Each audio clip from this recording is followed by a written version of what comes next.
Jean-Martin, chers membres et sympathisants d'Option nationale dans le Collège de Franco, bonjour. C'est un plaisir d'être ici. Quand Jean-Martin Ossam m'a envoyé un texto, on est moderne, pour me proposer de prendre la parole à son investiture, je l'ai ressenti comme un grand honneur. Mais j'étais en même temps considérablement fourré. Les journalistes pourront traduire par embêté ou face à un dilemme, mais quand on est à l'investiture d'un gars qui n'a pas peur des mots ni des idées qui viennent avec, on ne devrait pas se gêner. J'étais vraiment fourré. Voyez-vous, si le Québec avait un mode de scrutin un tant soit peu proportionnel, il ne fait aucun doute à mon esprit qu'à la prochaine élection, je voterai pour Option nationale. L'indépendance du Québec, et plus largement même, je dirais, la démocratie et le droit des peuples à disposer d'eux-mêmes, a toujours été la cause qui m'a le plus rejoint, celle que je défendrai toute ma vie, avant, pendant et après les élections, et même avant, pendant et après l'indépendance. Et Jean-Martin Ossam a justement su redonner du souffle au discours souverainiste. Il a ce ton moderne, assuré, décomplexé, qui rejoint notamment les jeunes, qui démontre systématiquement les arguments de peur et ne s'enfarge pas dans les calculs électoraux. Dans un système proportionnel, mais que je voterai pour Option nationale.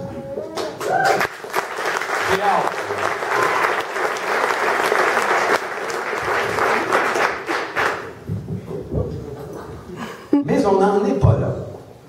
Le système politique que René Lévesque qualifiait de démocratiquement infect, que nous avons encore, cette vieillerie britannique désuète, permet que la division du vote reporte au pouvoir les libéraux de Jean Charest, même si une majorité d'électeurs votait contre eux.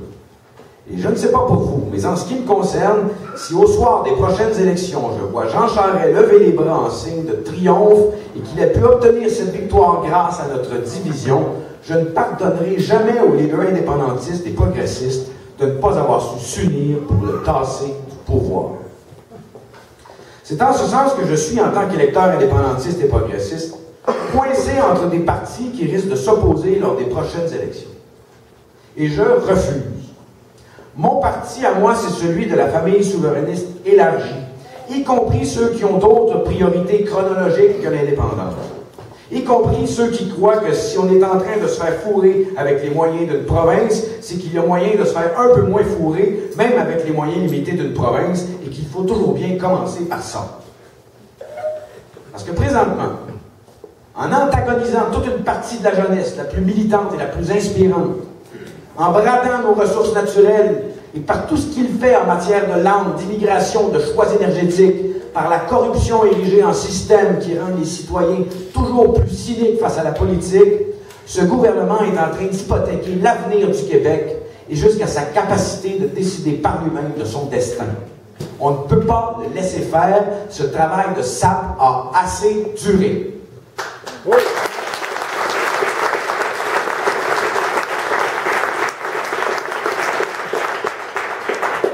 Les défis restent énormes. Le Québec, il faut se l'avouer, est présentement divisé, profondément. On a les pro-hausses et les anti-hausses. Il y a Québec contre Montréal, les régions contre les villes, les Franco contre les Anglos. Après des années à entendre parler d'unité canadienne, une vue de l'esprit s'il en est une, on a oublié que l'unité québécoise restait à faire. Si aux guerres de clochers géographiques s'ajoutent des luttes de chapelle politiques, nous sommes cuits. Et si notre premier réflexe en tant qu'indépendantiste est de chercher les traîtres, on va toujours finir par en trouver. L'indépendance ne pourra se faire qu'avec l'appui d'une majorité de Québécois, ça tout le monde en convient. Si on n'est même pas capable de faire l'unité des forces souverainistes, comment la population peut-elle croire que nous réussirons à faire l'unité des Québécois? Je le dis ici aujourd'hui devant vous, je sais que c'est peut-être pas le message le plus évident à livrer devant une bande de militants qui ont travaillé fort. Mais je l'ai dit aussi à l'investiture de mon ami Daniel Breton au Parti québécois en présence de Pauline Marois. Et je le redirai encore face à des partisans de Québec solidaire, nous devons trouver le moyen de faire front commun. Ce n'est pas, n'en déplaise à Pauline Marois, en intimant tout le monde à regagner sagement le bercail sans poser de questions. Cette vision binaire de la politique est clairement dépassée. Ce n'est pas non plus, n'en déplaise peut-être à toi, Jean-Martin, en proposant des candidats partout qui pourraient nuire à un parti pas assez volontaire aux yeux de certains dans sa promotion de l'indépendance. C'est en réussissant à s'entendre, à se faker une proportionnelle entre souverainistes et progressistes avant de rénover sérieusement notre démocratie qu'on peut se donner une chance de barrer la route à ceux qui n'arrivent pas à voir le Québec autrement que comme une charmante inside joke dans ce pays qui devrait en être deux, qui n'arrivent même plus à voir que leurs petits intérêts personnels vont contre le bien commun quand ce n'est pas carrément contre le sens commun. Je ne doute pas de l'immensité de la tâche, des égos à ravaler, des plans de carrière à mettre en parenthèse, de priorités à remettre en question. Et je ne sais pas, en tout cas pas encore, quel est le meilleur moyen d'y arriver. Doit-on mettre ensemble dans chaque comté les militants du Parti québécois, d'Option nationale et de Québec solidaire pour se faire des sortes de primaires à la française? Doit-on prévoir le désistement de certains candidats au bon moment pour faire gagner celui qu'on veut? Doit-on fournir aux électeurs un outil d'échange de vote permettant de faire passer les candidats qui ont une chance? Je sais juste qu'il faut y arriver. Prenons exemple sur les associations étudiantes qui, malgré des divergences, certaines entre eux arrivent à démontrer une unité et un front commun exemplaire présentement face à une très forte opposition.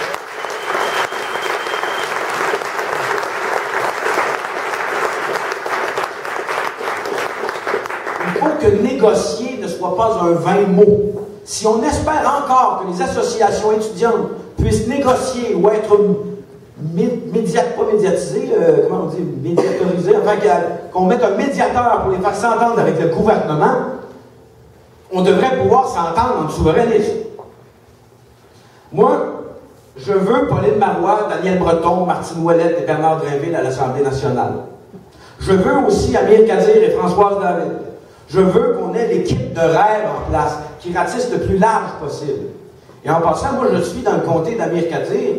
Il n'est pas question que j'essaie de battre ce formidable trublion qui a tant fait pour réactiver un peu les débats plus virils à l'Assemblée nationale. Et ça en dit beaucoup sur les atouts qu'il y a pour un comté d'avoir un chef d'un parti, peut-être unique ou un des rares représentants de son option. Ça donne énormément de magnitude à ce candidat. Et bien sûr, si je suis aussi aujourd'hui, c'est parce que je veux aussi Jean-Martin au centre dans Nicolas Becancour.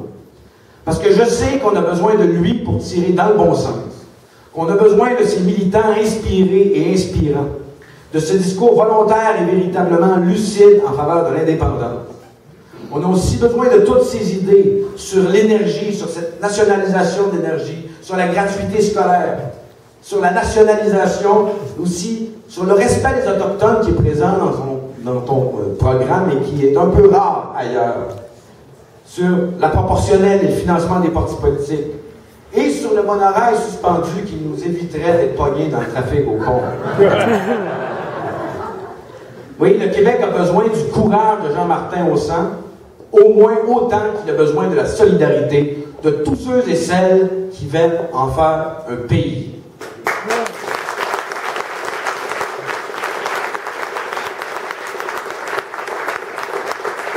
Je sais que ce ne sera pas facile, mais il faut y arriver.